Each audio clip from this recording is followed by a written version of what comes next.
NRL Supercoaches, buy, hold, sell for round 4. And it's a pretty tough one, I think, because there's lots of options. You may have missed out on a few of the pressing guys that are going to change in price this week. We've got Tino as a big one. Thankfully, he's already in my side. But there's a couple of options from the cheaper standpoint in the second row forward, and that's Toby Couchman, who's not going to go up a crazy amount and probably doesn't have the tremendous upside, but he's playing big minutes and will make some cash.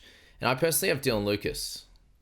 But that's the problem with this second row forward, is that the upside probably isn't there so much. You've got the highest averaging second row forward right now being Hamole Olakwatu with a 75 average. But if you look at some of the other positions, centre wing is obviously the big one there. 99 average up top in total points there. But you've got Tuipulotu at 113 right now, with Garrick with the 99. And then we go down to guys that have played multiple games there. Kale Iro with 87. Dylan Lucas had his couple of games for 86. Arthur's at 84. There's a bunch of plays here that have gone 80 plus across the first bunch of weeks, and show that that's a very, very important position.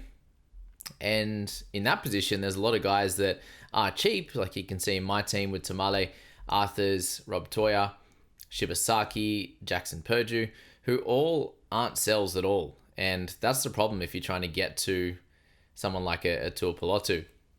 Down below, if you've got my combination in Turbo, Ponga, Yongi, is Ponga actually a sell? Like, no, definitely not. But when you've got the two cracking fullbacks on offer here in Papenhuyzen and Gutherson, then that can also become a problem in itself. If you click the trade button there, you've got Gutho with 129 average. You got Pappy at 98.5, adding goals to his game. You got Turbo in there. You've got Jaden Campbell, who I would select in the 5'8" position and is probably the play I'm personally going to make, given I have Burton. And that's the problem here. I want a few players down below. Like I'm going to have to trade.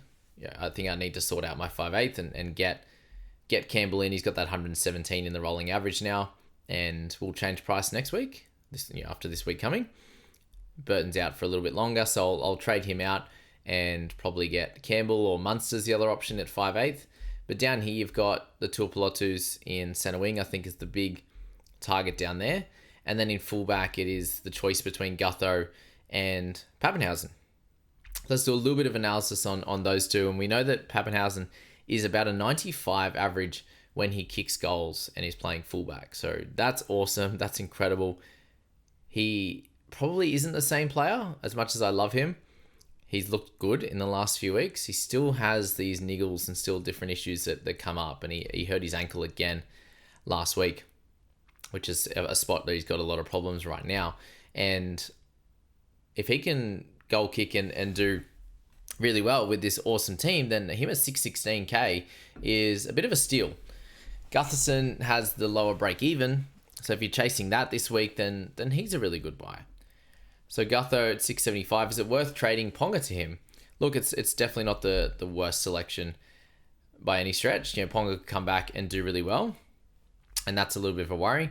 Gutho hasn't played super well against the Storm and the Titans, who are his two next opponents. It's not very good against Storm, 33, 55, and 62 when he was at the Eels.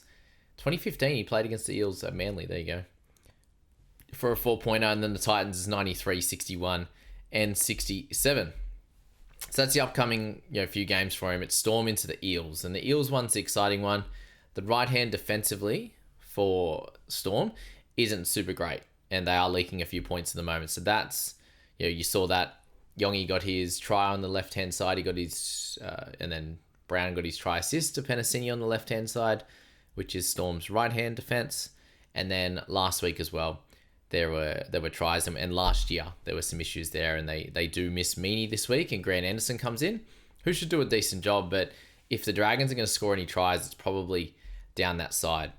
And with Gutho not scoring a try yet, to be averaging 130 is pretty freaking wild.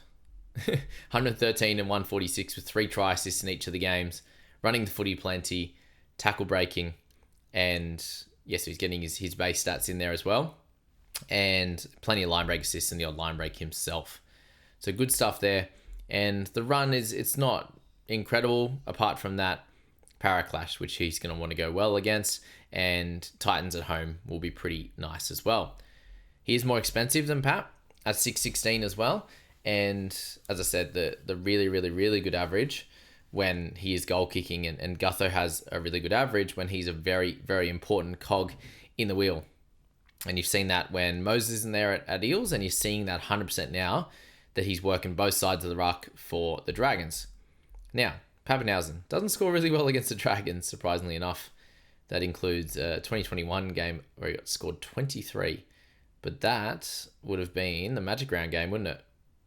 At Suncorp against, Storm against Dragons. That would have been that head knock game, I think, for 23. Amy Park, 76, and then I think he got injured in round 22 last year. He would have for that 11 for sure. Eagles, he's got some good scores against. And look at the Warriors games, 132, 155, and 126. But what you're looking at him at the moment is 131 against the Eels, where he absolutely crushed them. Picked up 2 tries, no try assists, but last week it was 1 try assist against Penrith for a 66 with a couple of goals. He's just in such a good team. And the run is pretty good. Does he keep the goal kicking though, post Nick Meaney returning? Dragons into Manly at 4 Pines, which will be a little bit tough. Into New Zealand, Warriors at home, who he plays well against. Dolphins into South, who will have Latrell back and a few of their guys, so it won't be super easy. But they do have, Raiders, Tigers in there. And he's unlikely to be in Origin and can definitely be a keeper. And I do think both of those guys can be keepers in their own right. So either one of those guys could be a play for Ponga if you want to go down that route. It's definitely a really solid option. Is one I'm potentially considering at this stage, is to go Ponga to a Pap or to Gutho and make some moves elsewhere. But some of the moves I'm thinking of right now involve just not trading Lucas at all, which, could be okay for one more week and then just decide next week and get one of the top tier guns. But I suppose guys like Eli Katoa are standout guys for the Storm as well, who is on this list averaging 81 across the first 2 games. And there are a few second row forwards averaging that high, but they've only played the 1 or the 2 games. So Kickout's injured, Lucas is injured as well. Thomas can't. We can look at him next week, so he could be an easy downgrade option from Lucas, or we can go Geimer or someone like that to him next week. So that's something that I can do with the Lucas money and wait. But Nicholson and also Couchman will go through in a sec. Olaquatu is that next guy on the list, has played the most games. Both Moore's been solid. Nicholson coming in with a 49. He's going to go up decent cash this week, especially if he scores anywhere around the 60 plus mark. But will he continue to have tries in his game, or can we expect a little bit more on the base stat side? Plays the Cowboys this week, who I think he can do well against and potentially get a try. And if he knocks out an 80, I think he'll be a big target next week. If he knocks out a 50, I think people might just leave him and go, he's going to make some money, but not too much. And there's more money and scores to be chased down in the center wings, in the flex, in the fullbacks, that kind of thing there. And then you've got some options as well at halfback, but I think the main option you want to look at is someone like Nicho Hynes. If you are trading Cleary, then what you need to look at is one of a couple of options. It is Adam Reynolds, it is Nicho Hynes at that higher price, and then you've got Jamie Humphries at 390, who should be okay, but up against Panthers this week, you shouldn't expect a try. If you do own someone like Luke Metcalf, if you could somehow get him up to a Nicho Hynes, that could be really cool if he's at halfback. If he's at 5'8", I think upgrading him as well to a Campbell or a Munster or something like that works well. And that's probably all I'd look at in the halves. So Reynolds at 612 had a really, really big game last week. Sitting at 500k was really, really cheap. So good work to anyone who did jump on to Adam Reynolds there. Nicho Hynes will be the more consistent guy. Seems to do better on the injury front as well. And they're the only 2 guys I would look at this week. Both in a good spot with a good chance to do really, really well. Something to note maybe with Eli Katoa is the fact that Jerome Hughes is out, and that is a little bit concerning for sure. But could you trade Cleary to Nicho Hynes this week? Yes, not a problem. It's only an extra 25k.